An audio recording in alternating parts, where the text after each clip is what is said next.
Hello, wish you all a very good morning from Sri Lanka. I am Kusadika.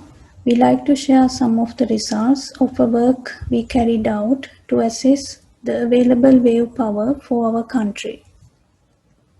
This gives an outline for my talk. First, I will try to give some background information. Then, I will very briefly introduce the numerical modeling tool we used. After that, I will try to give some details about the model input data and the model setup. Then, I will discuss about the results and the conclusions we made. I guess you all agree that with population growth, there is a demand for energy, and at present days, there is a trend moving towards renewable, clean energy sources. Sri Lanka being an island with a coastline with length more than 1,000 kilometers, we believe wave power has a very high potential in becoming an economical energy source. So our effort is to assess the available wave power both in space and time and to identify potential wave energy extracting sites. This is not the first time this type of studying is carrying out. There are some past studies, but all these studies are limited to South Coast and based on limited wave data. In this study, we used commercially available Mike 21 spectral wave module. Mike 21SW is capable of simulating growth, decay, and transformation of wind-generated waves and swell waves, incorporating almost all the important wave processes. There are mainly three sets of input data: bathymetry, wave, and wind. For bathymetry, we collected and used all the available survey data under projects carried out at our institute. In addition, we collected and used freely available global multi-resolution topography data.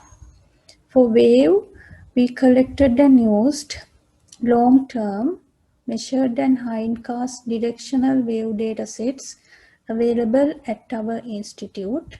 Accordingly, 7 wave datasets were collected, of which the locations are well distributed throughout the country. So based on these long-term datasets, first we calculate a representative dataset for 1 year having frequency of 3 hours considering mathematical average. And these representative yearly datasets were used in the simulation. For wind, based on the representative yearly datasets for wave and using Beaufort scale, the wind speed is calculated and the wind direction is assumed to be as same as wave direction. This picture shows the developed bathymetry and the locations where the wave data is available. The wave rose plots are also shown in here. The numerical model is set up in such a way during the simulation at each time step along the offshore boundary for each element, considering the available wave data at 7 locations, the relevant wave data is calculated using linear interpolation. So the wave boundary is fed as varying in time and varying along the boundary line. For wind, based on the data sets at 7 locations and using Thiessen-Polygon spatial interpolation method, the wind forcing is introduced as varying in time and varying in domain. The land boundary is set as impermeable zero normal velocity boundary. Bottom friction, white capping, and depth limited braking were also included in the model. The model simulation is carried out for 1 year with frequency of 3 hours.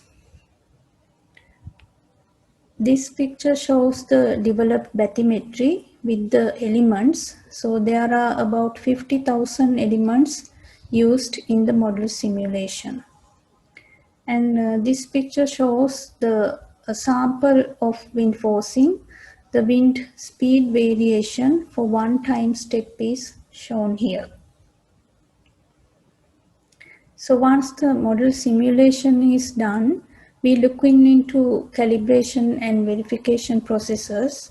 For that, we used the measured wave data available at Colombo, measured at 16 meters depth, and the data is available for the time of 1998 to 2015 with frequency of 3 hours. So based on this long-term data set, first we calculate a representative data set for 1 year with frequency of 3 hours considering mathematical average. And that variation is compared with the model predictions.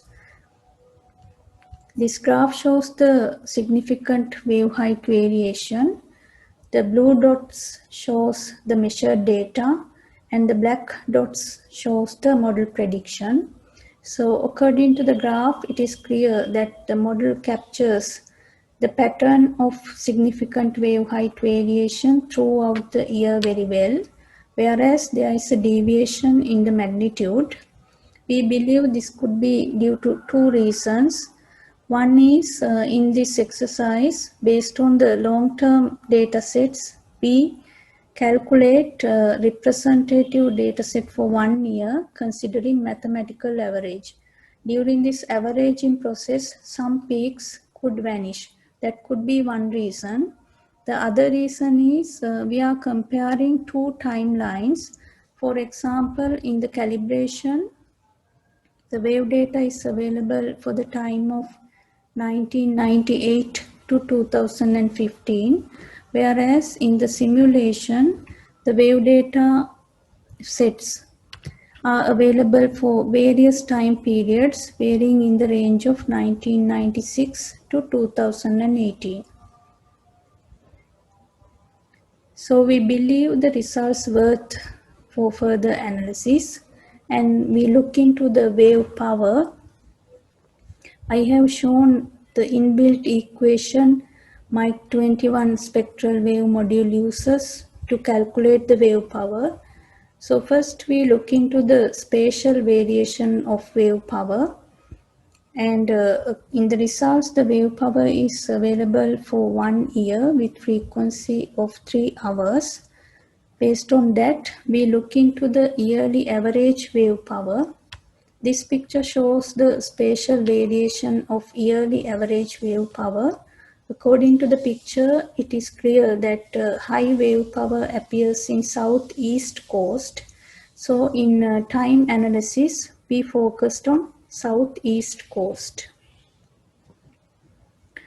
Due to the difficulties in developing energy extracting plant at deeper depths, we focus on 25 meters depth.